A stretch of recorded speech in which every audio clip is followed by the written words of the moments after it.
نحمده ونستعينه ونستغفره ونؤمن به ونتوكل عليه ونعوذ بالله من شرور أنفسنا ومن سيئات أعمالنا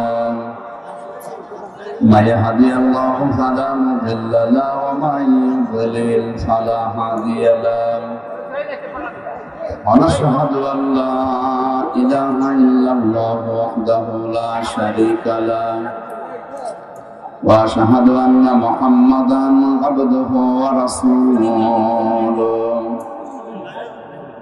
الذي أرسله بالحق بشيرا ونذيرا وداعيا إلى الله بإذنه وسراجا منيرا فقد قال الله تعالى في كلامه المجيد وبرهانه التوحيد أعوذ بالله من الشيطان الرجيم بسم الله الرحمن الرحيم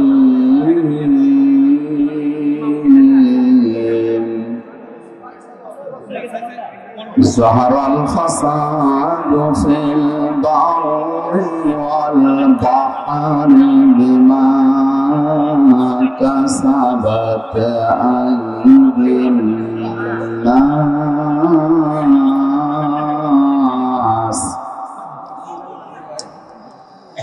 بما كسبت أيدي الناس ليذيقهم بعض الذي عملوا لعلهم يرجعون صدقت يا ربنا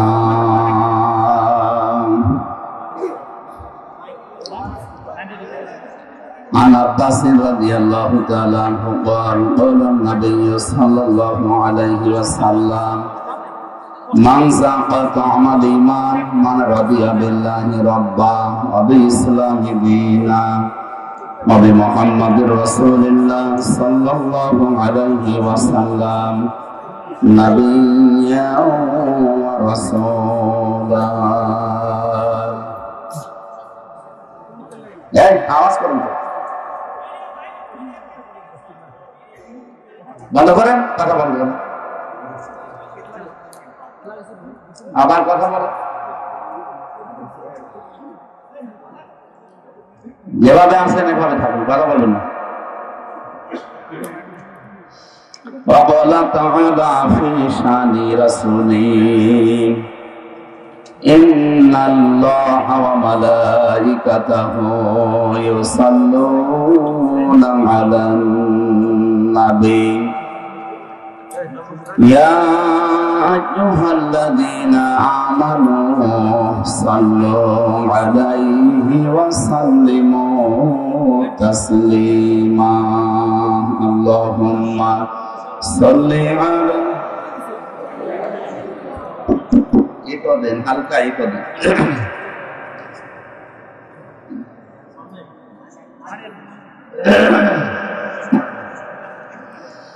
কবরে কি করে রবে একা একা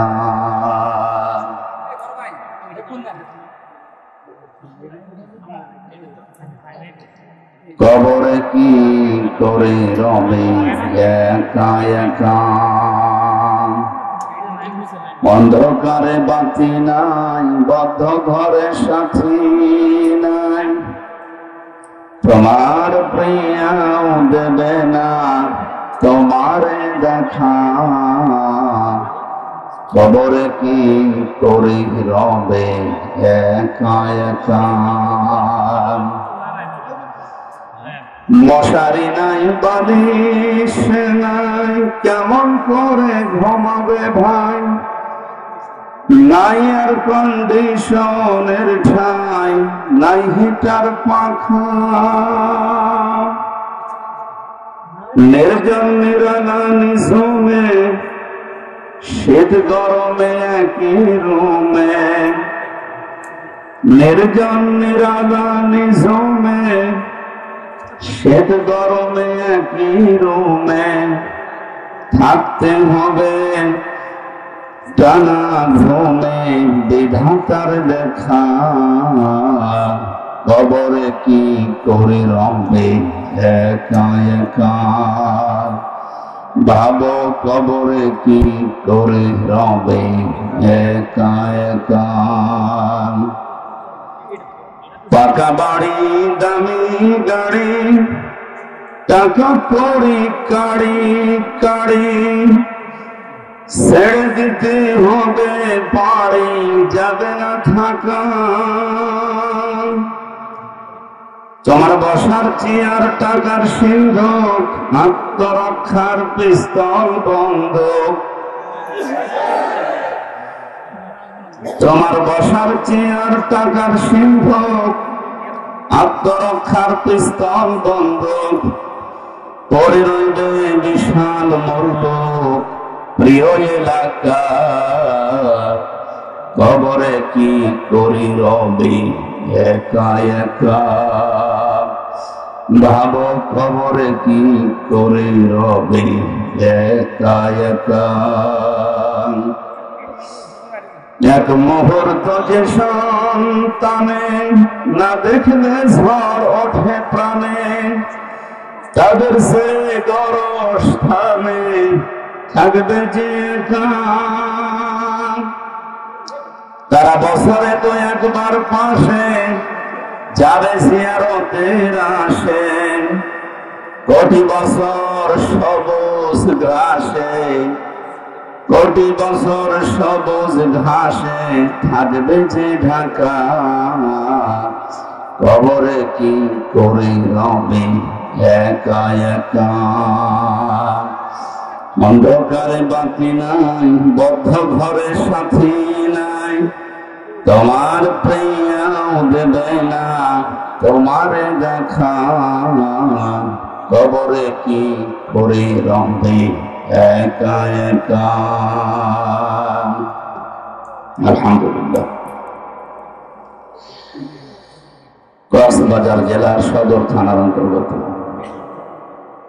জেইন্দা পূর্ব সরারপুর ইসলামী আদর্শ যুব সংঘের সংস্থার উদ্যোগে তাফসীরুল কোরআন মাহফিলের স্বনামধন্য সভাপতি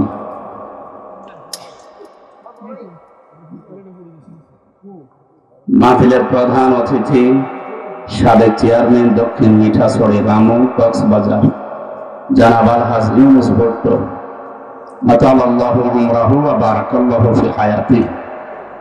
আলোচনা রাখলেন জনাব মাওলানা আশরাফ বিন মোবারক, মাওলানা তারেক বিন হাসান, মাওলানা মোহাম্মদ হোসাইন দামাত বারকাতুহুল আলিয়া। মঞ্চে বসা সম্মানিত উলামা ইকরাম, সামনে বসা মুসলমান ভাইরা, পর্দা আড়ালের সম্মানিতা মা এবং বোনেরা, প্রাণ প্রিয় কক্সবাজারবাসী,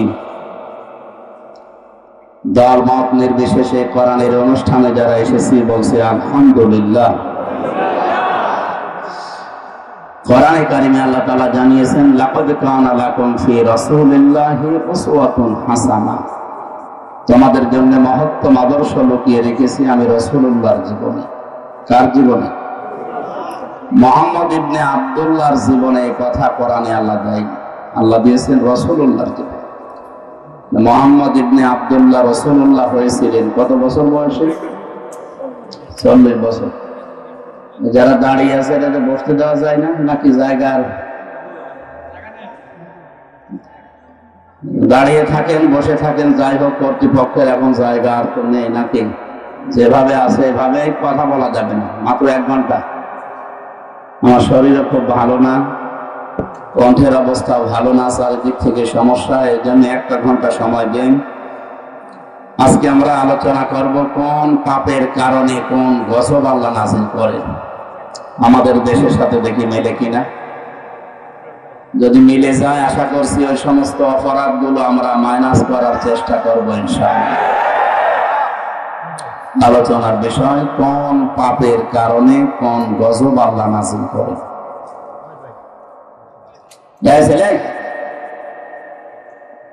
বললাম না ইশারায় কাজ করবা, কথা বলবো না। এরপরে কেউ কথা বলেন দেখি।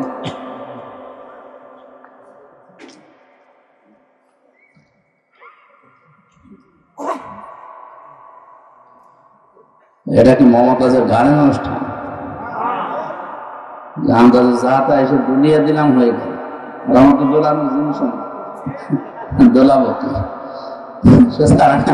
আমার কণ্ঠ দিয়ে আপনাদেরকে শোনানো লাগবে যে কণ্ঠে কথা বের হবে, যে কায়দা সে কায়দাতে করতে দিন। আপনাদের কথা আমার উপরে বলছে, আবার কথা বলেন।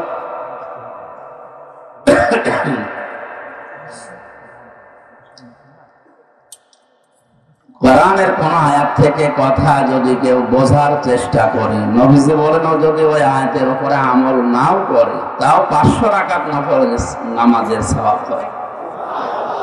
আপনি 2 রাকাত নফল নামাজে পড়েন কিনা সন্দেহ, 500 রাকাত নফল নামাজের সওয়াব হবে। এই কথা শোনার পরে আমাদের আখিরাতের চিন্তা যাদের আছে তারা তো স্থির হয়ে যাওয়া দরকার। উসওয়াতুন হাসানা এই শব্দ আল্লাহ দুনিয়ার কাউকে দেননি। এই জন্য সত্যের মাপকাঠি মানদণ্ড এই পৃথিবীতে একমাত্র একজন, বিশ্বনবী মুহাম্মদ রাসূলুল্লাহ।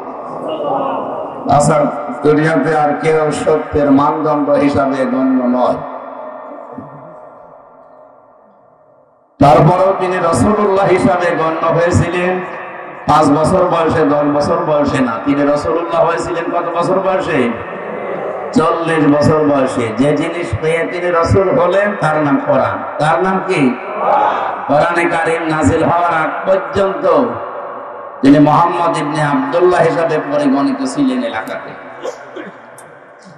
তার চরিত্রের সার্টিফিকেট দেওয়া হিসাবে মানুষেরা হয়তো তাকে বলতো যে আপনি আল আমিন, আস-সাদিক, এই সমস্ত নামগুলো, কিন্তু রাসূলুল্লাহ কেউ বলতো না। রাসূলুল্লাহ হওয়ার আগে 17 বছর বয়সে একটা সংগঠন বানিয়েছিলেন, হিলফুল ফুজুল, শান্তির সংঘ। 17 থেকে 40 বছর, 23 বছর একাধারে চেষ্টা চালালেন দেখি দুনিয়াতে শান্তি প্রতিষ্ঠা করা যায় কিনা। যেহেতু আল্লাহর নির্দেশ এবং কোরআনের নির্দেশ আসে না, এই জন্য 23 বছরে কাঙ্ক্ষিত মানের শান্তি তিনি প্রতিষ্ঠা করতে পারেননি। একই মানুষ 40 বছরে কোরআনে কারীম পেলেন, 63 বছরে দুনিয়া থেকে বিদায় নিলেন। এটাও 23, এটাও কত? আগের 23-এর ফল ছিল, পরের 23-এ তিনি লক্ষ লক্ষ মানুষ হাজির করেছিলেন এই কোরআনের পতাকা তোলে। কথা বলে না কেন?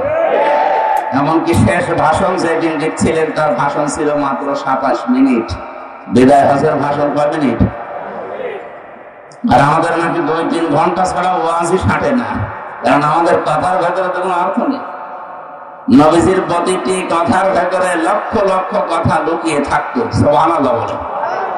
যেন আমরা কথা বলবো অল্প, তাৎপর্যপূর্ণ, গবেষণাপূর্ণ, এই সমস্ত কথাগুলো বলে মানুষ যেন চিন্তা ভাবনা করে। আল্লাহ রাব্বুল আলামিন বলেন, ওয়ানজালনা ইলাইকাদ যিকরা লিতুবায়্যিনা লিন-নাসি মা নুযিলা ইলাইহিম ওয়া লাআল্লাহুম ইয়াতাফাক্কারুন। সূরা নাহলের 44 নম্বর আয়াতের শেষের দিকে আল্লাহ জানিয়েছেন, হে নবী, এই কিতাব, এই জিকির, এই আলোচনা আপনার কাছে আমি কেন দিলাম জানেন? আপনি জীবিত মানুষদের সামনে স্পষ্ট ব্যাখ্যা বিশ্লেষণ করে বোঝাবেন। আর যারা আপনার কথা শুনতে আসবে তাদের একটা দায়িত্ব দিলাম, তারা এই কথাগুলো শোনার পরে বাড়ি যেয়ে যেন চিন্তা ভাবনা করে। যেন এই মাহফিল প্রতিদিন হয় না, 1 বছর পরে মাত্র 4-5 ঘন্টার জন্য হচ্ছে, সেখানে আমার মাত্র 1 ঘন্টা 10-15 মিনিট। এই 1 ঘন্টা 10-15 মিনিটের ভেতরে যে কথাগুলো কোরআন থেকে, হাদিস থেকে গবেষণামূলক ভাবে আমরা বলার চেষ্টা চালাবো, আপনাদের উচিত হচ্ছে এই কথাগুলো নিয়ে আসলে আমাদের প্র্যাকটিক্যাল লাইফে চিন্তা ভাবনা করা।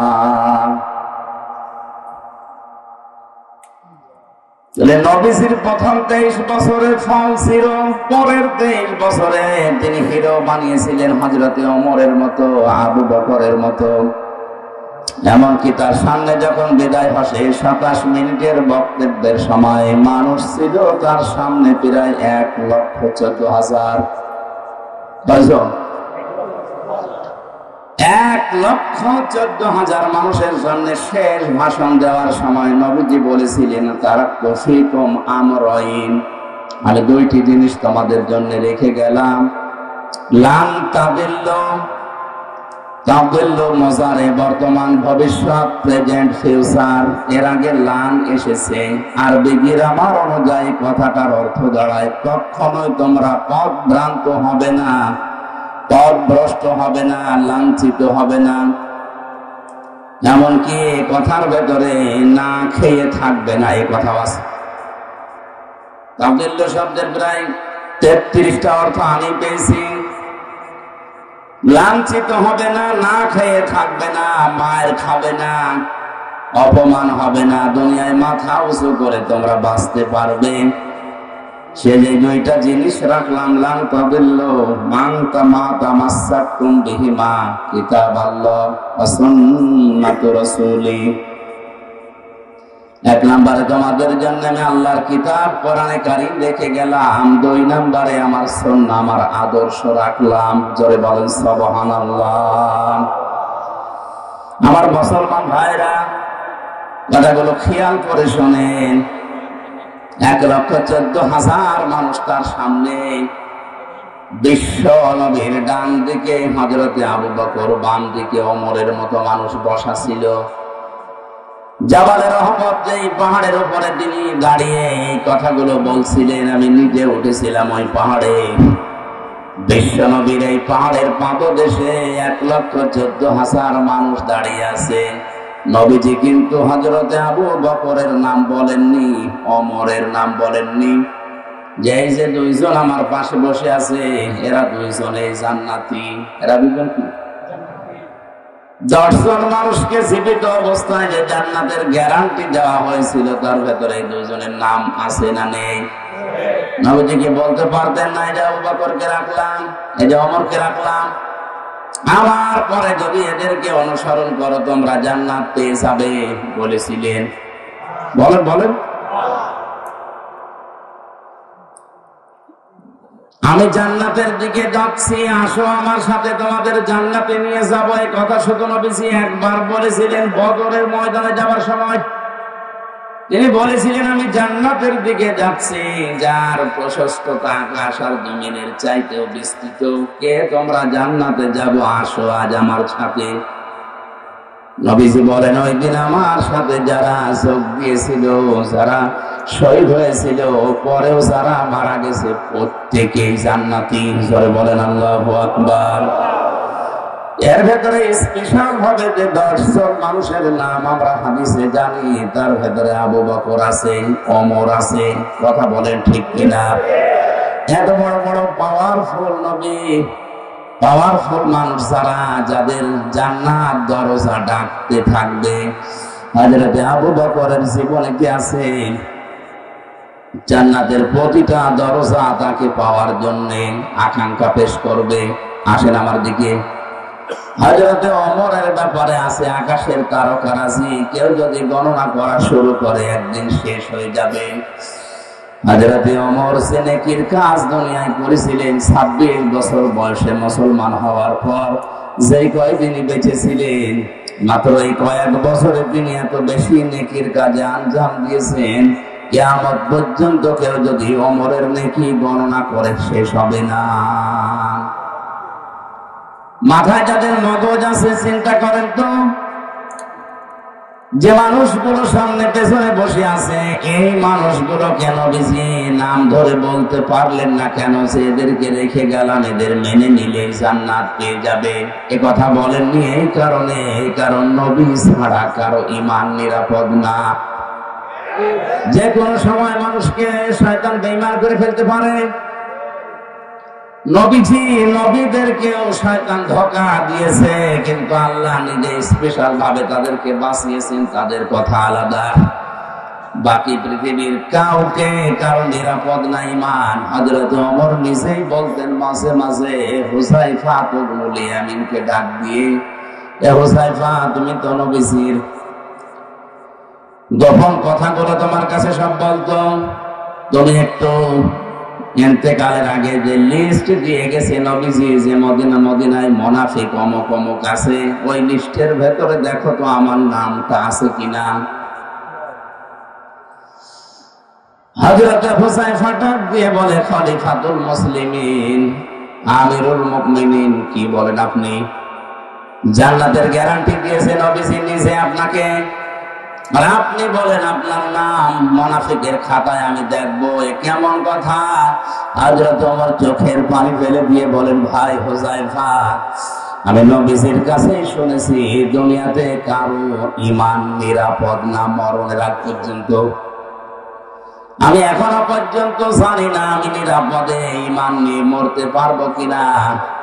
এই জন্য অন্তত দেখো মুনাফিকের যে লিস্ট আছে ওর ভেতর আমার নামটা আছে কিনা। যদি থাকে আমি এখনো মরণের আগে তওবা করে ফিরে আসতে পারবো। মাওলানা আশরাফ ভাই হয়তো মুনাফিকদের যে আচরণ গুলো ওগুলোই বলছিলেন, আমি হালকা হালকা শুনেছি।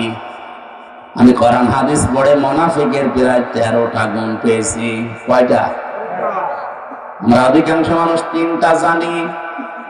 কথা বললে মিথ্যা বলে, ওয়াদা করলে ভঙ্গ করে, আমানত রাখলে খেয়ানত করে, ঝগড়া হলে গালি দেয়। এরকম অনেকগুলো আমি গবেষণা করে করে কোরআন হাদিস থেকে 13টা পেয়েছি। মুনাফিকদের এই আচরণ গুলোই হয়তো উনি বলছিলেন, শেষ করতে পারেননি। ভাই আমার, এই সমস্ত গুণাগুণ গুলো, জার গুলো, এই আচরণ গুলো যদি কারো ভেতরে পাওয়া যায়, বুঝবেন তার ভেতরে নিফাকি আছে, মুনাফিকি আছে। আর মুনাফিককে আল্লাহ যদি মরণের পরে জাহান্নামে দেয়, আবু জাহেলের উপরে দেবে না, আবু জাহেলের নিচে দেবে। মুনাফিককে আল্লাহ যদি জাহান্নামে দেয়, আবু জাহেলের উপরে দেবে না নিচে? কোথায়? আন্দাজে বলেন।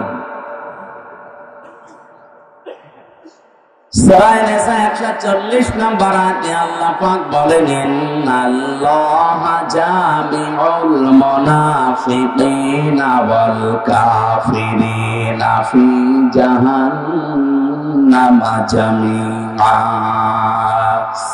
অবশ্যই আমি আল্লাহ জাহান্নামের ভেতরে একত্রিত করব মুনাফিক এবং কাফেরদের। আগে কার নাম বলেন? বলেন। আবু জাহেল মুনাফিক ছিল না কাফের?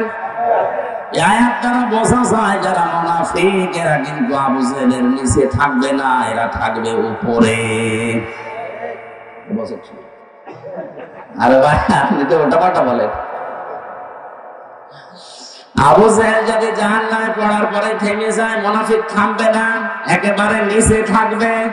ইন্নাল মুনাফিকিনা ফিদ দারকিল আসফালি মিনান নার ওয়া লান তাজিদা লাহুম নাসীরা। অবশ্যই মুনাফিকদের জায়গা হবে জাহান্নামের একেবারে নিচে। আসফাল ইসমে তাফসীর, এর কায়দার নিচে নেই, একেবারে নিচে তাদের জায়গা দেব। শুধু জায়গা নিচে দেব না, এই মানুষগুলোকে কেউ সাহায্যের কথা বলতেও আসবে না। কাফেরদের যত কথা আমি পেয়েছি, কোন কাফেরকে সাহায্য করা হবে না এমন কথা নেই, যদিও তাদেরকেও সাহায্য করা হবে না। কিন্তু ওয়ালান তাজিদা লাহুম নাসীরা, এরকম কঠিন শব্দ নেই। তাজিদার আগে লান আছে মজারে, মজারের আগে আমি আগেই বললাম লান তাদিল্লুর উদাহরণ দিতে গিয়ে লান আসলে অর্থ হয় কোশ্চেন কালেও হবে না। আল্লাহ বলেন মুনাফিক যদি জাহান্নামের নিচে যায়, ওদেরকে সাহায্যের জন্য কেউ আসবে না, সাহায্য করাও হবে না। বলেন নাউযুবিল্লাহ। এখন আমার প্রশ্ন হচ্ছে, মুনাফিক তৈরি হয় কাদের ভেতরে? মুসলমানদের। বলেন কাদের ভেতরে? কোন ইহুদি, কোন খ্রিস্টান, কোন বৌদ্ধ, কোন হিন্দু, কোন মাজুসি, যত জাতি এখন পৃথিবীতে এখন প্রায় 4,500 জাতি আছে, কোন জাতির ভেতরে মুনাফিক তৈরি হয় না। মুনাফিক শুধুমাত্র তৈরি হয় মুসলমানদের ভেতরে। আমরা যেহেতু মুসলমান হিসাবে দাবি করি, তাহলে মুনাফিকের জার্ম আমাদের ভেতরে থাকার সম্ভাবনা বলেন না কেন? হযরত ওমর যদি বলেন এখনো যদি আমার নামটা থাকে আমি তওবা করে ফিরে আসবো, ভালো হয়ে যাবে মরণের আগে, আমাদের ওই চিন্তা ভাবনার দরকার নেই। কেউ যদি বলে আমি ইহুদি ডাকবো, তাহলে আপনি ইসরায়েলে যান, শুধু ইহুদি পাবেন। তামাম দুনিয়ার নিকৃষ্ট জাতি হিসাবে এখন যারা পরিচিত, জঘন্যতম জাতি হিসাবে যারা দুনিয়ায় পরিগণিত, এখন তারা হচ্ছে ইহুদি। দুনিয়ার যত অপকর্মের মূল হোতা এই ইহুদিরা। কথা বুঝতেছে? খ্রিস্টানকে যদি দেখতে চান, আপনি আমেরিকায় যান, শুধু খ্রিস্টান পাবেন। কেউ যদি বলে আমি বৌদ্ধ দেখবো, চীনে যান, মায়ানমারে যান, শুধু বৌদ্ধ পাবেন। কোন মানুষ যদি বলে আমি মুশরিক দেখবো, পাশের রাষ্ট্রে ভারতে যান, শুধু মুশরিক পাবেন। এখন যদি বলেন জাহান্নামের একেবারে নিচে থাকবে যারা মুনাফিক, আমি দেখবো। এই দেশে পাঠানো লাগবে, কারণ দেশে ৯৬% মুসলমান। মুনাফিক এই দেশে টাকার সম্ভাবনা আছে না নেই? মুনাফিকদের ১৩টা আচরণের ভেতরে ১১ নম্বরে আমি পেয়েছি, ওদের সব সহ্য হয়, আল্লাহর কোরআনের কথা সহ্য হয় না।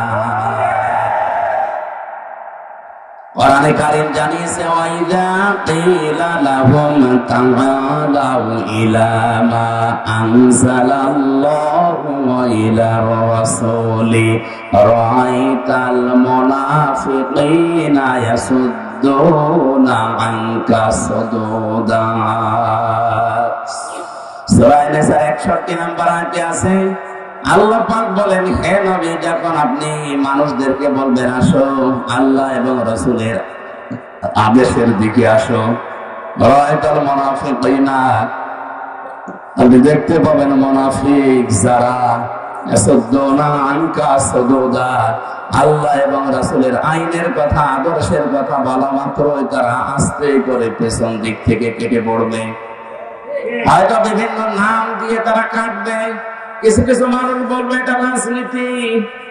আজ দেশে বলে না, আল্লাহর আইনের কথা বলতে গেলে, রাসূলের আদর্শের কথা সঠিকভাবে তুলে ধরতে গেলে বলে এটা রাজনীতি, এ ওয়াজ হচ্ছে না, আস্তে করে চলে যায়।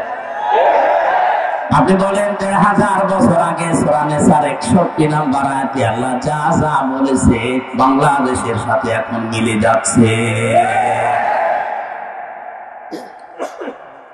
আমার তো মনে হয় আমি যে কথা বলছি এখন খাপের খাপ মুনতাজের আপনি যাচ্ছি না। মুনাফিকের দেশে এখন আছে, আল্লাহর আইনের কথা বললে এর কাছে রাজনীতি মনে হয়, রাসূলের আদর্শের কথা বললে, রাসূলের বিচার ব্যবস্থার কথা বললে এর কাছে রাজনীতি মনে হয়। বলে এটা আমাদের সংবিধানের বাইরের কথা। পৃথিবীর সবচেয়ে বড় সংবিধান আল্লাহর কোরআন। وَكَذَلِكَ أَنزَلْنَاهُ حُكْمًا عَرَبِيًّا وَلَئِنِ اتَّبَعْتَ أَهْوَاءَهُمْ بَعْدَ الَّذِي جَاءَكَ مِنَ الْعِلْمِ مَا لَكَ مِنَ اللَّهِ مِنْ وَلِيٍّ وَلَا ظَهِيرٍ। বলেন আল্লাহু আকবার। সূরা রাদের ভেতরে আল্লাহ পাক জানিয়েছেন হে নবী, এই কোরআনকে আমি আল্লাহ দুনিয়ায় সংবিধান করে নাযিল করলাম। এইটা বাদ দিয়ে কোন মানুষ যদি মন মস্তিষ্কের তৈরি করা মন মতো আইন কানুন নিয়ম নীতি বানিয়ে পরিবার সমাজ চালাতে চায়, সে কাউকে সাহায্যকারী হিসাবে পাবে না। সরে বলেন নাউজুবিল্লাহ। এই জন্য আমাদের উচিত হচ্ছে, আমরা যেহেতু মুসলিম, আমাদের একমাত্র আদর্শ হওয়ার কথা যার নাম বলেছি উসওয়াতুন হাসানা, দুনিয়ায় কেউ না, মুহাম্মাদুর রাসূলুল্লাহ। আজকের পোস্টারের প্রথমে আপনারা লিখে দিয়েছেন তোমাদের জন্য রাসূল সাল্লাল্লাহু আলাইহি ওয়াসাল্লামের জীবনে মহত্তম বা সর্বোত্তম আদর্শ লুকিয়ে আছে আল কোরআন। এটা সূরা আহজাবের ২১ নম্বর আয়াতের প্রথম অংশে আছে। আমার প্রশ্ন, পরবর্তী শব্দগুলো লিখতে পারতেন। আল্লাহর নবীকে আদর্শ হিসাবে পাবে যাদের ভেতরে 3টা গুণ আছে। কয়টা? এর পরবর্তীতে আল্লাহ সিরিয়াল করে দিয়েছেন, লিমান কানা ইয়ারজুল্লাহ ওয়াল ইয়াউমাল আখিরা ওয়া যাকারাল্লাহা কাসীরা। 1 নম্বরে যে মানুষগুলো লিমান কানা ইয়ারজুল্লাহ, আল্লাহ রাব্বুল আলামিনের দিকে যারা ফিরে আসে, রাজা ইয়ারজু মানে ফিরে আসা। 2 নম্বরে যে মানুষগুলো দুনিয়াতে ওয়াল ইয়াউমাল আখিরা, কিয়ামতে জবাব দেওয়া লাগবে, বিশ্বাস করে। 3 নম্বরে যাকারাল্লাহা কাসীরা, যাদের জীবনে সব জায়গায় বেশি আল্লাহর আলোচনা হয়। কার? বলেন বলেন। তাহলে এই বাংলাদেশে 18 কোটি মানুষের জন্য রাসূলুল্লাহ আদর্শ এখনো সবার জন্য হয়নি, কারণ এই 3টা গুণ আমরা অধিকাংশ মানুষের ভেতরে দেখতে পাচ্ছি না। কথা বলা না, আমি শর্ত দিলাম মাওলানা হাফিজকে, আপনি যদি কুষ্টিয়ায় যান আপনার সাথে আমি যাব, শর্ত দিয়েছিলেন আপনি যদি যান। এখন উনি যদি সকালে না যায়, আমার যাওয়া দরকার আছে। আল্লাহ তাআলা বলেন, উত্তম আদর্শ, সর্বোত্তম আদর্শ তোমাদের জন্য রাসূলুল্লাহ, কিন্তু 3টা গুণ থাকা লাগবে। কয়টা? সবাই বলেন, সবাই বলেন। আপনার ভেতরে আছে কিনা আপনি মিলান। যদি না থাকে, কোরআনে কারীম আমার সামনে সূরা আহজাবের 21 নম্বর আয়াতকে সাক্ষী রেখে বলছি, মরণের পরে বিনা হিসাবে বিনা বিচারে আপনি জাহান্নামে। আপনি যতই নামাজ পড়ে, রোজা রাখেন, 5 কোটি 10 কোটি 20 কোটি মাথায় দেন, যদি মনে করেন আমার তো ঈমান আছে না, আপনার ঈমান নেই। কারণ এই 3টা গুণ যদি কারো না থাকে, সে রাসূলুল্লাহকে আদর্শ পায়নি। আর রাসূল যার আদর্শ হয়নি, ওর ঈমান নেই, ওটা বেঈমান। খুব মনোযোগ সহকারে শুনেন। আল্লাহ রাব্বুল আলামিন বলেন,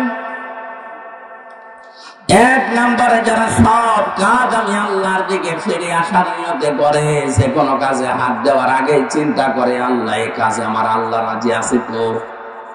আজকে যে গাড়িতে আসলাম, লোকটাকে আমি এর আগে কোনোদিন দেখেছি বলে মনে হয় না, কিন্তু যে ভালোবাসা আমার প্রতি দেখিয়েছে, দুনিয়ার স্বার্থ পাওয়ার জন্য না, এটা আল্লাহর জন্যে।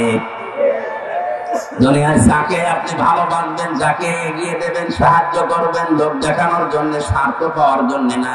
যে মানুষগুলো শুধুমাত্র আল্লাহর জন্য কাউকে ভালোবাসে। 2 নম্বরে ওয়াল ইয়াউমাল আখিরা, কিয়ামতের দিবসে যারা বিশ্বাস করে।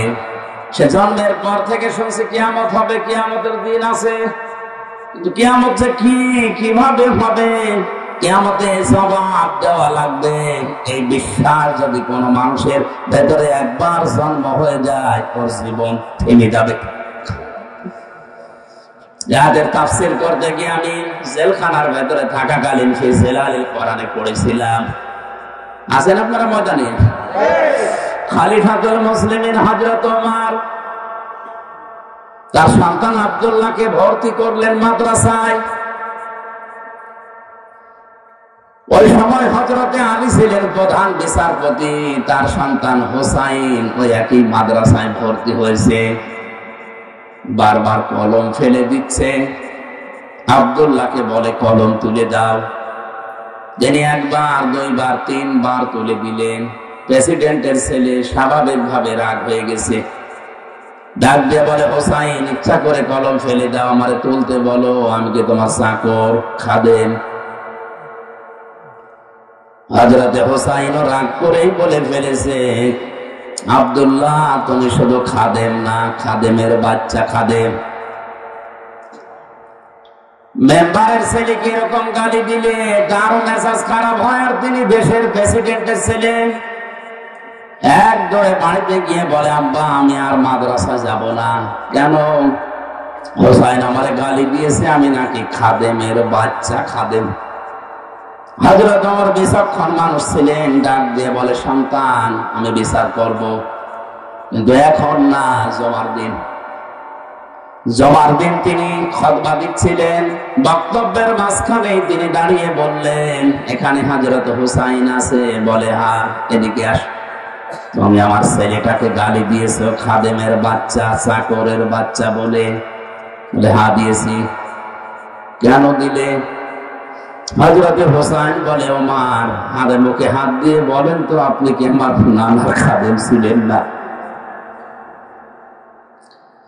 হযরত ওমরের কথা বন্ধ হয়ে গেছে, চোখ দিয়ে টপ টপ করে পানি পড়ছে।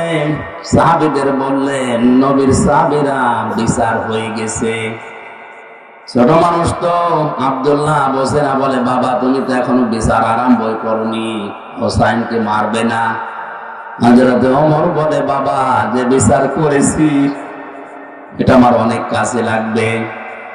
হোসাইন তুমি যেটা বললে এটা কি লিখে দিতে পারবে? না।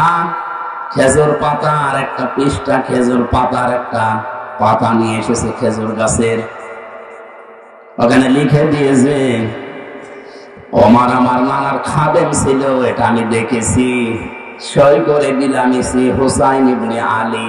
যান। হযরত ওমর কাগজটা হাতে নিয়ে মুখে জমা দিলেন।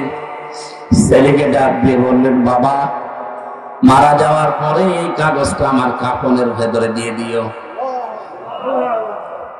কিয়ামতের ময়দানে যদি আল্লাহ আমাকে প্রশ্ন করে আর জীবনের যদি কিছুই কবুল না হয়, অন্তত এই কাগজটা তুলে দেখাতে পারবো, মাবুদ তোমার নবীর নাতি লিখে দিয়েছে আমি নবীর খাদেম ছিলাম।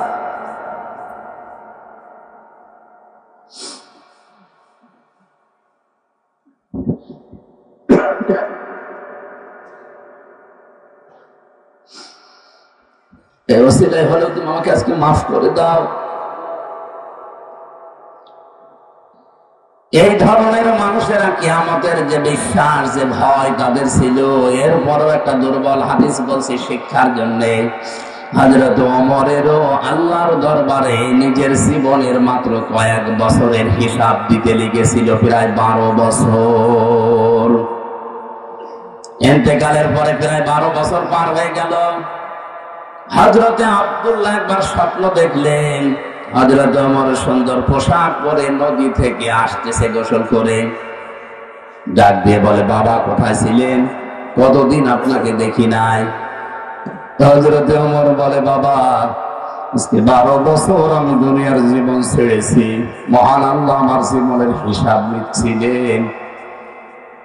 শেষ পর্যন্ত তিনি আমাকে বলেছে, ওমর তোরে মাফ করে দিলাম। কারণ আল্লাহ যদি কারো প্রতি ন্যায় বিচারও করে সে বাঁচবে না, যদি সঠিক বিচারও কারো প্রতি করে সে বাঁচবে না।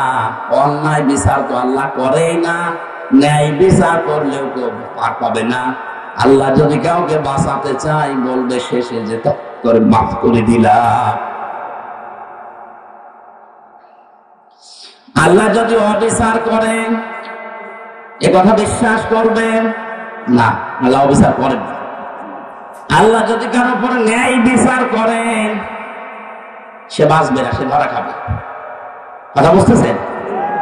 আল্লাহ অবিচার, কথা বলে না কেন? আল্লাহ অবিচার, ন্যায় বিচার করলে বাঁচার কোন উপায়? আল্লাহর কাছ থেকে যদি কেউ বাঁচতে চায় একটা মাধ্যম আছে, যে আল্লাহ আমারে মাফ করে দাও। হযরত ওমর বলেন, আমারে শেষ পর্যন্ত আল্লাহ ডাক দিয়ে বলেন, ওমর তোরে মাফ করে দিলাম। ফেরেশতা আমারে নিয়ে গোসল করিয়ে জান্নাতের নহর থেকে এই যে সাদা পোশাক জান্নাতের, এটা পরিয়ে আমাকে বলছে, যান আপনি জান্নাতে যান। ও কক্সবাজারবাসী, হযরত ওমরের যে জীবনী শুনলেন, আকাশের তারকার চাইতে যার নেকির কাজ জীবনে বেশি ছিল। কোন রাস্তা দিয়ে গেলে শয়তান পর্যন্ত 40 দিন ওই রাস্তায় যেতে ভয় পেত। এত বড় পাওয়ারফুল মানুষ নবীজি বলেন, একবার আমার স্ত্রীরা আমার কাছে এইটা দিন ঝগড়া করছিল। হযরতে আবু বকর আসলেন, স্ত্রীদের ঝগড়া থামে না। হযরতে ওসমান আলী এসেছে, তাদের ঝগড়া থামে না। হযরতে ওমর কিছুক্ষণ পরে বাইরে থেকে সালাম দিয়েছে, আসসালামু আলাইকা ইয়া রাসূলুল্লাহ। স্ত্রীরা বলছে, আপনি থাকেন, আমরা গেলাম। কারণ এখন যে লোকটা এসেছে এর মুখের আগে হাত চলে। আজ রাতে অমরকে দেখে ওই দিন নবীজি বলেছিলেন, ওমর তুমি যে রাস্তা দিয়ে চলো ও রাস্তায় শয়তান পর্যন্ত চলে না। এই ধরনের মানুষ যদি কিয়ামত নিয়ে এই টেনশনে থাকে, আমাদের কি হয়েছে বলেন? নবীজিকে আদর্শ পাওয়ার জন্য কিয়ামতে জবাবদিহি করা লাগবে। এই টেন্ডেন্সি, এই বিশ্বাস আমাদের জন্ম দেওয়া লাগবে। এটা নেই এই জন্য আজ দুর্নীতি হয়, এটা নেই এই জন্য আজ বেগম পাড়া তৈরি হয়, এটা নেই এই জন্য আজ আমাদের অধিকার গুলো আমরা আদায় করতে পারি না। যদি কোনো মানুষ 100 ভাগ বিশ্বাস করে যে আমার স্বভাব দেওয়া কিন্তু লাগবে, দুদিন আগে দুদিন পরে ওর জীবন এমনিতেই পাল্টিয়ে যাবে। মক্কার ওই মানুষগুলো তাদেরকে জুতা মেরে লাঠি মেরে মানুষকে হেদায়েত করেনি। নবীজি এই কিয়ামতে জবাব দেওয়া লাগবে এই কথাগুলো যখন তুলে ধরেছে, ওই মানুষ যাদের বিবেক ছিল, বুদ্ধি ছিল, যাদের কপালে হেদায়েত ছিল, তারা এমনিতেই এই কথাগুলোর উপরে ঈমান এনে পাল্টিয়ে গেছে। আমি রাসূলুল্লাহকে আদর্শ পাওয়ার জন্য 3 নম্বরে বলেছিলাম, ওয়া যাকারাল্লাহা কাসীরা। যাদের জীবনে সবচাইতে বেশি জিকির থাকবে, আলোচনা থাকবে আল্লাহর। আল্লাহ কাসীরা দিয়েছেন, কলিলান দেননি, আবার কাসীরুন দেননি, কাসীরা আছে। সব থেকে বেশি তাদের মুখে, তাদের পরিবারে, সমাজে, রাষ্ট্রে, তাদের সব জায়গায় নাম থাকবে, আলোচনা থাকবে কার? কালিমাতুল্লাহি হিয়াল উলিয়া। আল্লাহর কালিমা তাদের উপরে থাকবে। আমার মনে হয় সংসদ ভবন থেকে শুরু করে আমাদের এই ইউনিয়ন পরিষদের অফিস পর্যন্ত সব জায়গায় আল্লাহু আকবার বড় করে লিখে রাখা দরকার। দেখলে আল্লাহর নাম মনে হয়। কিন্তু এগুলো না দিয়ে এমন এমন জিনিস আমরা টাঙিয়ে রাখি, আল্লাহর নাম তো দূরের কথা, কার নাম মনে হয় আল্লাহ জানে।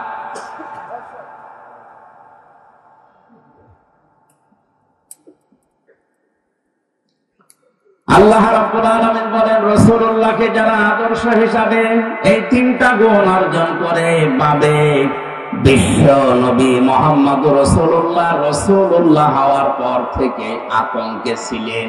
কিসে ছিলেন বলেন বলেন? 1 থেকে 40 বছর তার সমস্যা হয়নি। 40 থেকে 63, 23 বছরের 82 বার তাকে ডাইরেক্ট হত্যা করার জন্য ইহুদিরা চেষ্টা চালিয়েছে। শুধু চেষ্টায় চালিয়ে শেষ করে দেয়নি, মরণের পরেও তার লাশ পর্যন্ত চুরি করার জন্য তারা ব্যস্ত ছিল। এজন্য ওই 23 বছর রাসূলুল্লাহকে যারা মেনে নিয়েছে তারাও বিপদে পড়েছে। কিন্তু 1 থেকে 40 যারা ওই সময় মেনেছিল, তার সাথে ছিল, তাদের কোনো বিপদ হয়নি। এমনকি পুরো আরব জাহানে তাদের একটা শত্রুও ছিল না। আর রাহিকুল মাখতুম, এই ঐতিহাসিক সিরাত গ্রন্থে আপনি দেখবেন 1 থেকে 40 বছর পর্যন্ত নবীজির পেছনে মানুষ ছিল না, তা না ছিল। কারণ হিলফুল ফজল যেদিন গঠন করেন তার সাথে ওই এলাকার যুবকেরা অনেকে যোগ দিয়েছিল। সামাজিক উন্নয়নমূলক অনেক কাজ তিনি এই সংগঠনের মাধ্যমে এলাকায় করতেন। কিন্তু দুঃখজনক হলেও সত্য, একটা শত্রুতার ওই সময়ের ভেতরে তৈরি হয়নি। একই মানুষ 40 বছরে কোরআনে কারিমটা হাতে পাওয়ার পরে যতদিন এটা তার কাছে ছিল, ততদিন তার শত্রুর অভাব ছিল না। এই জন্য আমরা যদি কেউ বলি আমি নবীওয়ালা কাজ করি না, আপনি মোহাম্মদ ইবনে আব্দুল্লাহর কাজ করেন, এই জন্য আপনার সমস্যা হয় না। কেউ যদি রাসূলুল্লাহর কাজ আরম্ভ করে, রাসূলুল্লাহর যেভাবে আরম্ভ হয়েছিল 3 বছর তিনিও ছেলে ছিলেন, আপনারও থাকা রাখতে পারে।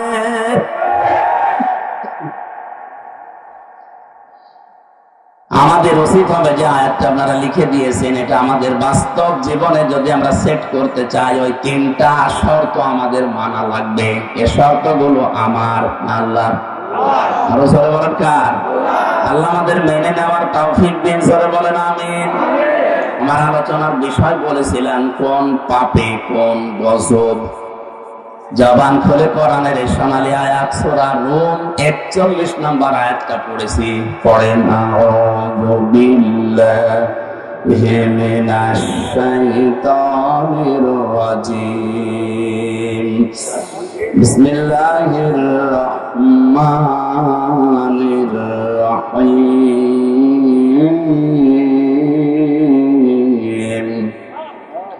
ظهر الفساد في البر والبحر بما كسبت أيدي الناس ليذيقهم بعض الذي عملوا لعلهم يرجعون।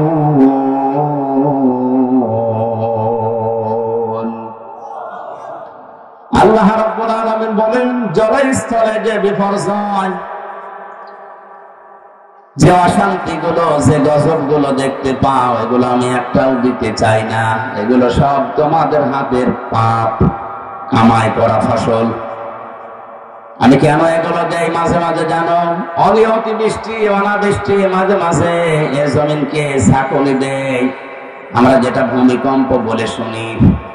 এগুলো কেন করি? লিইউযিকাহুম বা'দাল্লাযী আমিলু। তোমরা সে আমল করেছো, কাজ করেছো। আমল আবার দুই প্রকার। আমল কয় প্রকার? একটা বদ আমল, একটা নেক আমল। এই বদ আমল যারা দুনিয়ায় করে তাদেরকে আমি আল্লাহ একটু থামাতে চাই। এই আযাব গুলো দিয়ে তাদেরকে আমি আল্লাহ একটু বাধা দিতে চাই, দেখি তারা ফিরে আসে কিনা। লাআল্লাহুম ইয়ারজিউন। আমি চাই যে তারা ফিরে আসুক। কপাল ভরা মানুষ আমরা, মাঝে মাঝে এগুলো আমাদের সামনে আসতেছে। এগুলো দেখার পর আমরা ফিরে আসা দূরের কথা, আমাদের বৃদ্ধি আরো বাড়ে। সরাসরার ভেতরে আল্লাহ জানিয়েছেন, এটা 29-30 নম্বর আয়াতে আছে, ওমা সাবাকুম মিন মুসিবাতিন ফাবিমা কাসাবাত আইদিকুম ওয়া ইয়াফু আন কাসীর। তোমরা যত অন্যায় করো, পাপ করো, সব পাপের শাস্তি যদি আমি আল্লাহ দেই, শ্বাস ফেলার সময় তোমরা পিতে না। আমি আল্লাহ অধিকাংশ গুলোই মাফ করে দেই, কিছু পাপের শাস্তি দুনিয়ায় পাঠাই, যেন তোমরা আমি আল্লাহর দিকে ফিরে আসতে পারো। বাংলার মুসলমানেরা আজকে আমি কয়েকটা পয়েন্টের উপরে সাজিয়েছি। আমি দেখতে চাই এই পাপগুলো যদি বাংলাদেশে হয়, ওগুলোর জন্য আপনি যতই দোয়া দরুদ পড়েন, তাবিজ কবজ গলায় দেন, থামাতে পারবেন না। আল্লাহর শাস্তি ওটা ছেড়ে দেওয়া লাগবে।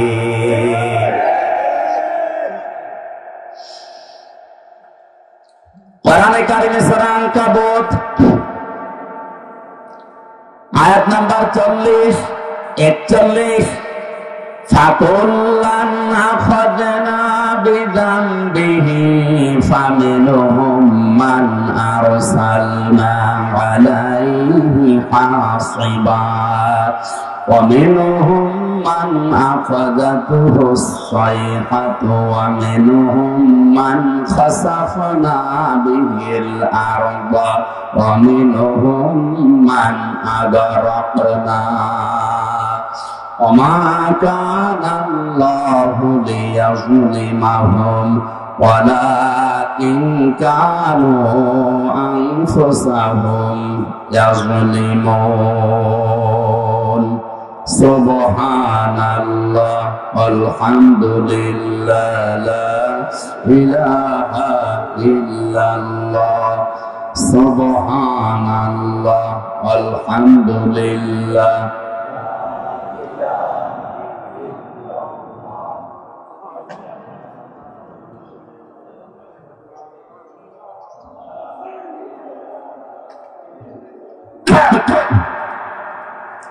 জিকির জোরে করেন। সুবহানাল্লাহ আলহামদুলিল্লাহ লা ইলাহা ইল্লাল্লাহ লা ইলাহা ইল্লাল্লাহ মুহাম্মাদুর রাসূলুল্লাহ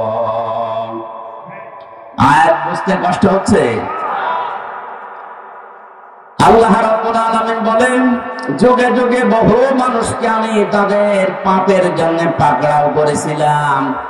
কাউকে আমি সানজা নামক বৃষ্টি দিয়ে, পাথরের বৃষ্টি দিয়ে, কাউকে ডুবিয়ে, কাউকে পানি দিয়ে, জলোচ্ছ্বাস দিয়ে দুনিয়া থেকে আমি তাদেরকে বিদায় করে দিয়েছি। কাউকে জমিনের ভেতরে গেড়ে দিয়েছি। আমি কারো উপরে আল্লাহ জুলুম করি না, মানুষ নিজেরাই নিজেদের উপরে জুলুম করে। কথা বলেন ঠিক কিনা? আমি প্রথম বলেছিলাম আল্লাহর বিচার ব্যবস্থা 3 প্রকার। 1 নম্বরে আল্লাহ জুলুম, কথা বলে না কেন? 2 নম্বরে আল্লাহ ন্যায় বিচার করলে কেউ বাঁচবে। 3 নম্বরে কেউ বাঁচতে চাইলে আল্লাহর রহমত। এজন্য আল্লাহ বিচার করেন না। 2 নম্বরে আমার আল্লাহ ন্যায় বিচার করলে কেউ বাঁচতে পারবে না। 3 নম্বরে কেউ বাঁচতে চাইলে আল্লাহর ক্ষমা পাওয়া লাগবে। যে সমস্ত পাপের জন্য আল্লাহ তাদেরকে ধরেছিলেন, দেখি ওই পাপগুলো এখন বাংলাদেশে আছে কিনা।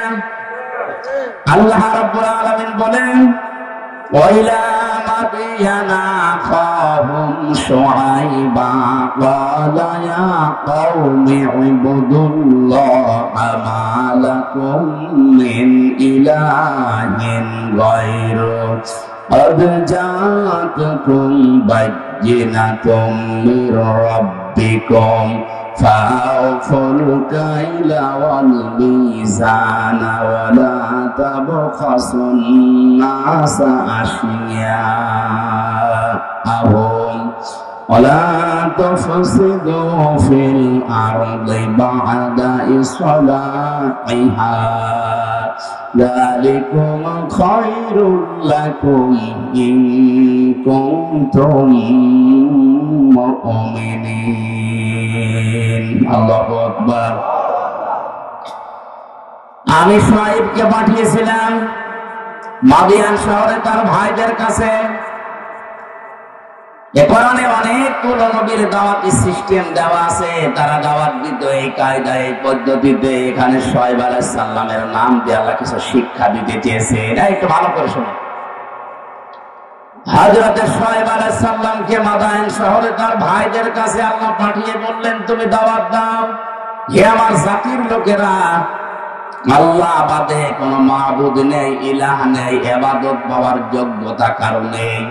আমরা যারা সত্যি নবীদের উত্তরসূরি দাবি করছি, আল্লাহর কসম আমরাও কিন্তু এই কথাই আপনার কাছে বলছি। আল্লাহ ছাড়া ইবাদত পাওয়ার যোগ্যতা কারো। এই জন্য সহজ ভাবে বলি, লা ইলাহা ইল্লাল্লাহ, আল্লাহ বাদে ইবাদত পাওয়ার যোগ্যতা, উপাস্য হওয়ার যোগ্যতা দুনিয়ায় আর কারণে। এ কথা বললেই হিন্দুরা রাগ করে, কারণ ওদের দেবতা একটা দুইটা না, কয়টা? 33 কোটি। ওদের দেবতা 33 কোটি। এই জন্য ওদের রাগ হবে। আল্লাহ ছাড়া ইবাদত পাওয়ার, উপাসনা পাওয়ার যোগ্যতার কারণে কথা বললে ইহুদির মন আপনি পাবেন না, খ্রিস্টানের মন আপনি পাবেন না। ওয়ালান তারদা আনকাল ইয়াহুদু ওয়ালান নাসারা হাত্তা তাত্তাবিআ মিল্লাতাহুম কুল ইন্না হুদাল্লাহি হুয়াল হুদা। হে নবী, কখনো ওরা আপনার পদে ইহুদি খ্রিস্টানরা রাজি হবে না যতক্ষণ আপনি তাদের যে ধর্ম অনুসরণ না করবেন। ওদের ধর্মে খোদা কয়জন? 33 কোটি। কারো 3 জন, কারো 2 জন। বিভিন্ন জিনিসকে তারা খোদা হিসাবে মেনে নিয়েছে, উপাস্য হিসাবে ইবাদত পাওয়ার যোগ্যতা তারা ভাগ ভাগ করে দিয়েছে। একমাত্র জাতি মুসলিম। 175 কোটি মানুষের ভেতরে হয়তো ভুল ত্রুটি থাকতে পারে, কিন্তু লা ইলাহা ইল্লাল্লাহর ব্যাপারে কোনো পার্থক্য আমাদের নেই।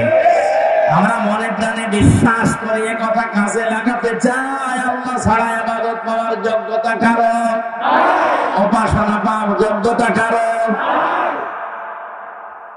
নবীদের দাওয়াত এইটা ছিল, ইয়া কওমি ইবুদুল্লাহ মা লাকুম মিন ইলাহিন গায়রু, আল্লাহর ইবাদত করো কারণ তিনি ছাড়া কোনো ইলাহ নেই।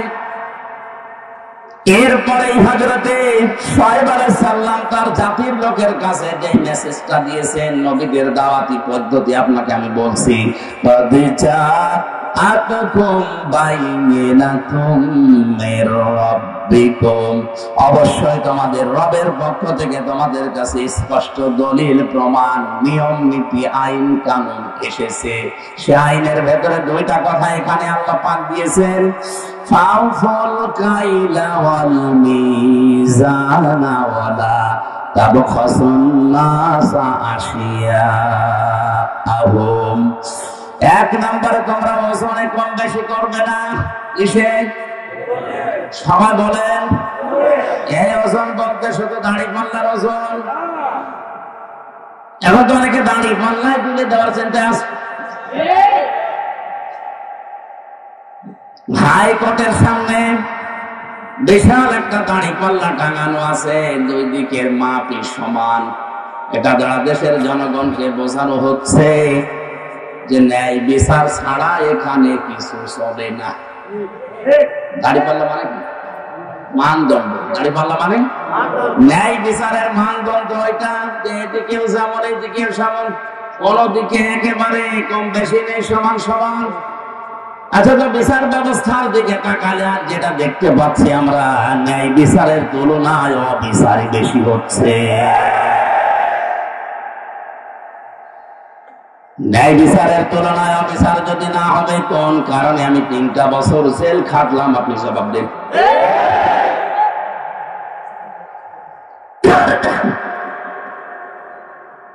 হযরতে শুআয়ব ডাক দিয়ে বলেছিলেন, আমার জাতির লোকেরা তোমরা এই পাপটা ছেড়ে দাও, ওজনে কম বেশি করবা না। কারণ এই পৃথিবীতে আল্লাহ যত মানুষকে লানত দিয়েছেন, বরদোয়া দিয়েছেন, তার পয়লা নম্বরে তারা ওয়াইলুল লিল মুতাফফিফিন আল্লাযীনা ইযা কালু আলান নাসি ইস্তাওফুন ওয়া ইযা কালুহুম আও ওয়াসানুহুম ইখসিরুন। ধ্বংস হয়ে যাক, বরবাদ হয়ে যাক, আমি আল্লাহর লানত ওই মানুষগুলোর উপরে যারা ওজনে কম বেশি করে। কিসে? বলেন বলেন। এই ওজন বলতে যারা দোকানদার তারা না, এই যে এইটাও এইটাও, এই যে মঞ্চটা, এই যে মেম্বারটা, এটা হক কথা বলার জায়গা। এখানে বসে যারা সঠিক কথাগুলো বলতে চায় না, তারাও কম বেশি করছে। প্রাইমারি স্কুল থেকে বিশ্ববিদ্যালয় পর্যন্ত যারা শিক্ষকতা করছেন, এটা যেহেতু রেকর্ড হচ্ছে, কালকেই তামাম দুনিয়ায় ছড়াবে। আমার বিশ্ববিদ্যালয়ের স্যাররা অনেকে মন খারাপ করে, আমি জানি। আল্লাহর কসম, শিক্ষক যারা আমার মাথার তাজ, আপনাদেরকে আমি ভালোবাসি। আমি কোরআন আপনাদের কাছেই পড়েছি, যতটুকু আমি বুঝেছি। আপনারা ওইভাবে বুঝেন না কেন? প্রাইমারি থেকে বিশ্ববিদ্যালয় স্যার পর্যন্ত যে যতটুকু পেয়েছে, ওজনে কম বেশি করা মানে নেওয়ার সময় বেশি নেয়, দেওয়ার সময় এদের প্রতি লানত কার? হ্যাঁ, কথা বলা লাগবে, লানত কার?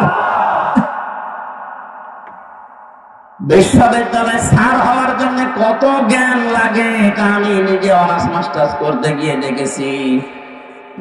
একজন ডক্টর 45 থেকে 50 মিনিটের একটা ক্লাস নেয়, কমপক্ষে 40-50টা বইয়ের রেফারেন্স তার দেওয়া লাগে। কারণ সামনে যারা বসে আছে ওরা গরু ছাগল না, সব মেধাবী। বিশ্ববিদ্যালয়ে গরু ছাগল চান্স পায়? বাংলাদেশের মেধা যাদের বেশি তারা ওখানে যায়, আর তাদের সামনে বসে 40-45 মিনিট আপনি বক্তব্য দেবেন। সলিমদ্দি কলিমদ্দির মতো না, কোন কনসার্ট না, এক টান দিয়ে দিলাম, একটা দুলিয়ে দিলাম, হয়ে গেল না। অন্তত বিশ্ববিদ্যালয়ে যারা ক্লাসের মতো ক্লাস নেয়, তাদের 40-50টা বইয়ের রেফারেন্স দেওয়া লাগে। আমরা জানি ভার্সিটিতে কোনো বই ওইভাবে নেই, স্যারদের লেকচার গুলো থেকে লাইব্রেরিতে হাজার হাজার বই আছে, ওখান থেকে বাছাই করে প্রশ্নের উত্তর তৈরি করা লাগে। এই যে স্যাররা এই পর্যায়ে এসেছে, তাদের কত মেহনত করা লেগেছে, তারাও তাদের শিক্ষকের কাছ থেকে কত কিছু পেয়েছে। নেওয়ার সময় তারা তো ঠিক মতোই নিয়েছে, কিন্তু দেওয়ার সময় অধিকাংশ স্যাররা আমাদের ওইভাবে দিতে চায় না। আর প্রাইমারি থেকে আপনি দেখান, মাদ্রাসা বলেন, স্কুল বলেন, কলেজ বলেন, ভার্সিটি বলেন, সব জায়গায় ক্লাসে 45 মিনিটে যেটা দেওয়ার কথা ওইটা ঠিক মতো দেয় না, বলে প্রাইভেট করা, কোচিং করা লাগবে। এটা আপনি নেওয়ার সময় ঠিক মতো নিয়েছিলেন, দেওয়ার সময় ঠিক মতো দিলেন না, এইটাই ওয়াইলুল মুতাফফিফিন।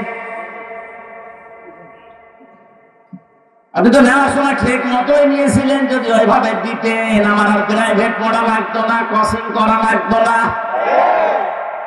বেশি বলে ফেললাম। এইটাই চলছে অধিকাংশ ভার্সিটি স্যাররা, রাজশাহী বলেন, কুষ্টিয়া বলেন, বরিশাল বলেন, চট্টগ্রাম বলেন, এই সমস্ত জায়গা থেকে ঢাকায় যে প্রাইভেট ভার্সিটিতে ক্লাস নেয়।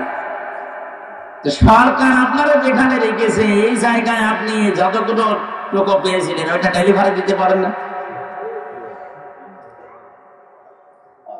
হযরত শোয়েব নবী এই কথা তার জাতির কাছে বললেন যে তোমরা ওজনে কম বেশি করবা না। আলা তাবখাসুন নাসা আশিয়া, এক একটা শব্দের ভেতরে লক্ষ লক্ষ কথা এরকম পয়েন্ট আকারে আছে, যত টানবে তত বের হবে। আমার শরীরের দিকে, গলার দিকে, আর ঘড়ির দিকে তাকে আমি খুব তাড়াতাড়ি করছি। ওয়ালা তাবখাসুন নাসা আশিয়াহুম ওয়ালা তুফসিদু ফিল আরদি বা'দা ইসলাহিহা। দ্বিতীয় নম্বরে, দুনিয়াতে শান্ত হয়ে যাওয়ার পরে অশান্তি করার জন্য পায়তারা করবা না, যেটা সবচেয়ে বেশি চলছে এই বাংলাদেশে। যালিকুম খায়রুল লাকুম, এইটাই ভালো কাজ। ইন কুনতুম মুমিনিন, যদি মুমিন বলে দাবি করে থাকো, ওজনে কম বেশি করা আজকে থেকেই বন্ধ করা লাগবে। এই ওজনে কম বেশি মানে খাদ্যে ভেজাল দেওয়া আছে, এটা বলেন না কেন? আজ হাজারো মানুষ নিজের সন্তান, নিজের বউ, নিজের মা যেগুলো খাবে ওগুলোতে ফরমালিন দেয় না, বিষও দেয় না, ঔষধও দেয় না, ওগুলো দেয় শুধু তাদের যেগুলো অন্যরা খাবে। যারা ফরমালিন দিচ্ছেন, বিষ দিচ্ছেন, ঔষধ দিচ্ছেন, এগুলোর কারণে যে ফলগুলো তরতাজা দেখতে মনে হয়, ধোঁকা খেয়ে আমাদের মতো মানুষ আমরা কিনে নিয়ে আসি, আমাদের কিডনি নষ্ট হয়ে যায়। এখন বলে এগুলো যারা করছেন ওই ব্যবসায়ীরা, আপনার দ্বারা আমার কিডনি, আমার হার্ট, আমার মস্তিষ্ক নষ্ট হয়ে যাচ্ছে। আপনি মানুষ হত্যা করার গুনাহ কামাই করছেন, আপনার ওপরে আল্লাহর লানত, আল্লাহর বরদোয়া। ও বাংলার মুসলমানেরা, আল্লাহ যদি কাউকে বরদোয়া দেয়, বলেন ওরে কি আর বাঁচাবে? না, এই মুহূর্ত থেকে ওজনে কম বেশি করা, খাদ্যে ভেজাল দেওয়া বন্ধ করা লাগবে। দুনিয়াতে শান্ত হয়ে যাওয়ার পরে অশান্তি তৈরি করার জন্য পায়তারা করবেন না। যদি মুমিন বলে দাবি করেন, এরপরে আরো 2টা কথা তিনি বলেছিলেন, নাকি শেষ করে দেব? ওয়ালা তাকউদু বিকুল্লি সিরাতিন তুইদুনা ওয়া তাসুদ্দুনা আন সাবিলিল্লাহ মান আমানা বিহি ওয়া তাবগুনাহা বিওয়াজা। واذكروا إذ كنتم قليلا فكثركم وانظروا كيف كان عاقبة المفسدين। আরেকটু খেয়াল করেন, আল্লাহ তাআলা বলেন তাদের আরেকটা অপরাধ ছিল, ওয়ালা তাকউদু সিরাত তাকউদু বিকুল্লি সিরাতিন তুইদুনা। ওরা মানুষকে ধরার জন্য বিভিন্ন রাস্তায় বসে থাকতো ওত পেতে। আজ বাংলাদেশে এই গোনাটায় 15 বছরে সবচাইতে বেশি বেড়েছে। ওত পেতে থাকে, কখন কারে ধরিয়ে দেওয়া যায়। এই জেলায় মনে হয় এখনো শুরু হয়নি। হয়তো একটু পাড়াপতি হিসাবে রাগারাগি হয়েছে, ঝগড়া হয়েছে, রাজনৈতিক একটা সিল লাগিয়ে তারা গোপনে ধরিয়ে দেওয়ার জন্য থানায় উনি আগে 10,000 টাকা দিয়ে এসেছে যে অমুককে ধরে নিয়ে আসো। উনি ধরে নিয়ে যায়, নিজে আবার ছাড়ায়, মাঝখান থেকে লোকটার প্রায় 50,000 টাকা আল্লাহর ওলি খেয়ে ফেলেছে। আমি এটা একটু বেশি বলে ফেললাম।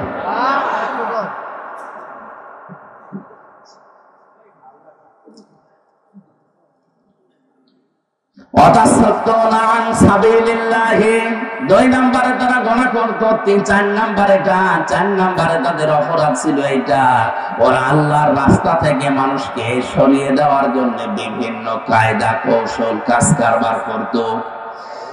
এত কাছে মানুষ যাচ্ছে, কোনো অসুবিধা নেই, আল্লাহর দিকে, আল্লাহর পথের দিকে মানুষ আসলে বাধা। এই ঘটনাগুলোর জন্য আল্লাহ রাব্বুল আলামিন হযরত শুআয়ব আলাইহিস সালামের জাতির উপরে যে গজব নাযিল করেছিলেন, এখনো যদি কোনো মানুষ এই কাজ কারবার গুলো বন্ধ না করে, জমিনে ওজনে কম বেশি করা, খাদ্যে ভেজাল দেওয়া, জমিয়ে শান্ত হয়ে যাওয়ার পর অশান্তি করার জন্য পায়তারা করে বেড়ানো, মানুষকে বিপদে ফেলার জন্য মোড়ে মোড়ে বসে থাকা, ঠকাই ঠকাই শব্দটা আছে। ওয়ালা তাকউদু বিকুল্লি সিরাতিন তুইদুনা ওয়া তাসুদ্দুনা আন সাবিলিল্লাহ। তোমরা বসে থেকো না, মানুষকে ধরিয়ে দেওয়ার জন্য, বিপদে ফেলার জন্য কোন রাস্তার মোড়ে মোড়ে গোপনে, কিচ্ছু জানে না, ঘরে ঘুমিয়ে আছে, চোখ খুলে দেখছে জেলখানায়। কি গো, তুই গাছ কেটেছিস, তুই গাড়িতে আগুন লাগিয়েছিস, অথচ কিচ্ছু জানে না। 2-1 দিন ঠিক ওইভাবে কেটে যাচ্ছে, চোখ খুলে আবার দেখছে বাড়িতে। কি গো, খোঁজ নিয়ে দেখা গেল বাড়ি থেকে প্রায় 2 লাখ টাকা চলে গেছে।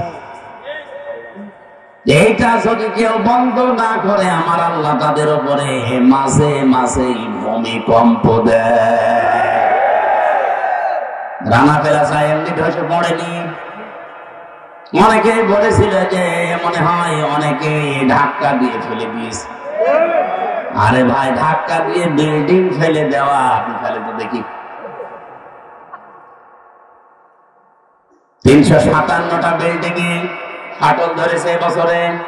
সারা বাংলাদেশের জরিপ, 357টার উপরে বিল্ডিং এ অলরেডি ফাটল ধরে গেছে। পানির স্তর গুলো, এই লেয়ার গুলো নেমে যাচ্ছে। قل أرأيتم إن أصبح ماؤكم غورا فمن يأتيكم بماء معين। হে নবী, আপনি ওদেরকে বলেন তো, আমি যদি পানির লেয়ার নিচে নামিয়ে দেই, দুনিয়া কে আছে তোদেরকে পানি দেবে? কে বলছে? এই জন্য আমাদের উচিত হচ্ছে এই অপরাধগুলো যারা করছি বন্ধ করি, নয়তো যতই দোয়া দরুদ পড়েন, তাবিজ কবজ লাগান, কাবার ইমাম এনে দোয়া করালো, ভূমিকম্প বন্ধ করতে পারবেন না। কারণ 1000 বছর আগে কোরআনে আল্লাহ এই কথাগুলো জানিয়ে দিয়েছেন। আযাব গজব গুলো আসে এমনিতেই না। কক্সবাজারে তো আমার মনে হয় এই 2-3 দিন আসার পরে আমি যেটা দেখতে পাচ্ছি, যেভাবে ঢেউ গুলো আসতেছে সাগরে, 10 হাত 15 হাত 20 হাত উঁচা হয়ে ঢেউ আসবে, আল্লাহর নির্দেশ শুধু লাগবে। আল্লাহ এটা পারে না। আল্লাহ যদি একবার বলে 40 হাত উঁচা হয়ে ঢেউটা আয়, তাহলে এই জেলা না, এ দেশ পুরা পানির নিচে চলে যাবে। আল্লাহ এটা করতে 10 বছর লাগবে। ইন্নামা আমরুহু ইযা আরাদা শাইআন আইয়াকুলা লাহু কুন ফায়াকুন। আল্লাহ পাক বলেন, আমি যখন কোন কাজের আদেশ করি তখন কিছুই লাগে না, শুধু কোন বলি, ফায়াকুন, এটা হতে 1 সেকেন্ডও সময় লাগে না। এজন্য আমাদের উচিত আমাদের পাপের কাজগুলো ছেড়ে দেওয়া, থেমে দেওয়া। আমি মুসলিম শরীফ থেকে একটা হাদিস আসার সময় পড়ছিলাম, 6 প্রকার নারীকে আল্লাহ জাহান্নামে দেবে বলে ঘোষণা দিয়েছে। কয় প্রকার? মা বোন যারা এসেছেন খুব ভালো করে শুনবেন, মোবাইল থাকলে সেভ করে নিন। এই 6 প্রকারের ভেতরে যদি আপনি 1 প্রকারের উপরে যান, আপনার নামাজ, রোজা, বোরকা পরা সব মাঠে মারা যাবে, আপনি জাহান্নামে। 1 নম্বরে যাদের মাথার চুল খোলা থাকে স্বামী বাদ দিয়ে অন্য কারো জন্য, এরকম মেয়ে লোকের দেশে এখন আর নেই। যে হোটেলে আছে আল্লাহর ওলিরা সবাই হোটেলে উঠেছে। একজন মেয়ে লোক যদি চুল খুলে রাখে, শুধুমাত্র খুলে রাখতে পারবে তার স্বামীর জন্য। স্বামী বাদে পৃথিবীতে কারোর জন্য মেয়ে লোকের চুল খুলে রাখা জায়েজ নেই, এমনকি বাবাকেও চুল খুলে দেখানো জায়েজ নেই। এখন বুঝতেছেন? একজন মেয়ে লোকের চুল যত তার স্বামী দেখবে, তার চোখের পাওয়ার বাড়বে, তত সওয়াব বেশি পাবে ওই মেয়েটা। এমনকি আল্লাহর নবী জানিয়েছেন, কোন স্বামী যদি স্ত্রীর মাথায় হাত বুলিয়ে দেয়, যতগুলো চুল পড়বে অতগুলো সওয়াব হবে। আর অন্য যত মানুষ এই চুল দেখবে, অতগুলো সাপ আল্লাহ বানিয়ে কবরে পাঠাবে। চুল ওরা দেখায় স্বামীকে না, পরপুরুষকে বেশি। এখানে যে মহিলার মাথার চুল খোলা থাকবে স্বামী বাদ দিয়ে অন্য কারোর জন্য, সে জাহান্নামী।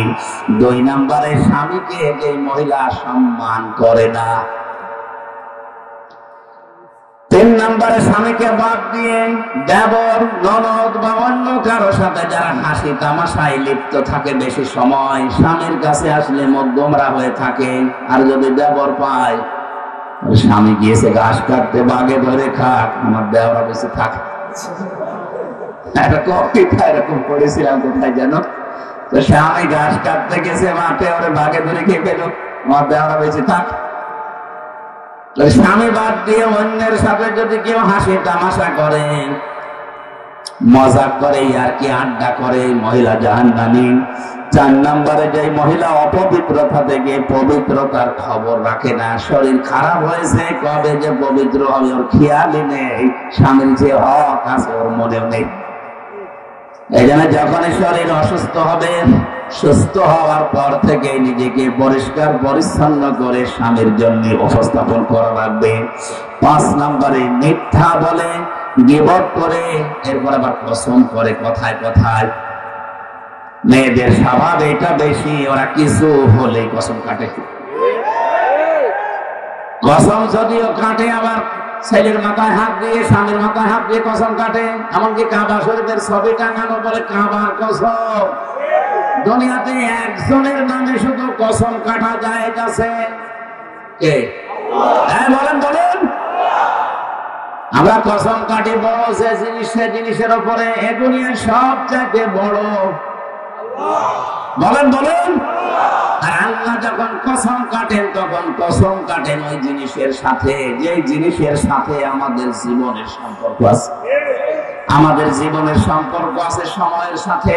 কিসের সময় আছে? জন্য আমির হামজা আছে, সময় নেই হামজার দাম।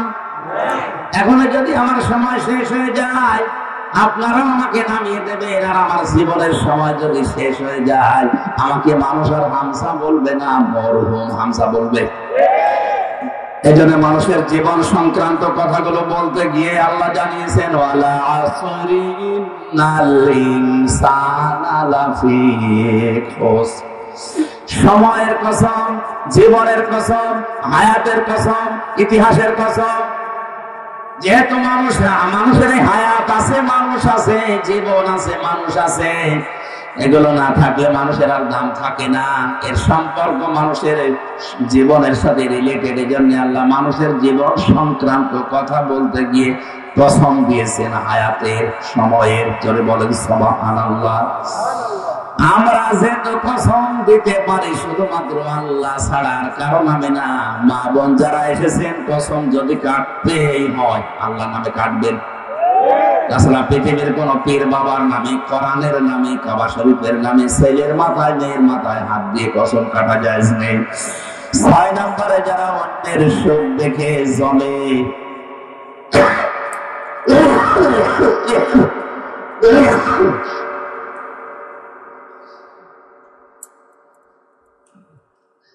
যারা অন্যের শোক দেখে চলে এবং কিছু দান করলেও যারা খোটা দেয়, এই 6 প্রকার নারীর কথা মুসলিম শরীফে নবীজি জানিয়েছেন।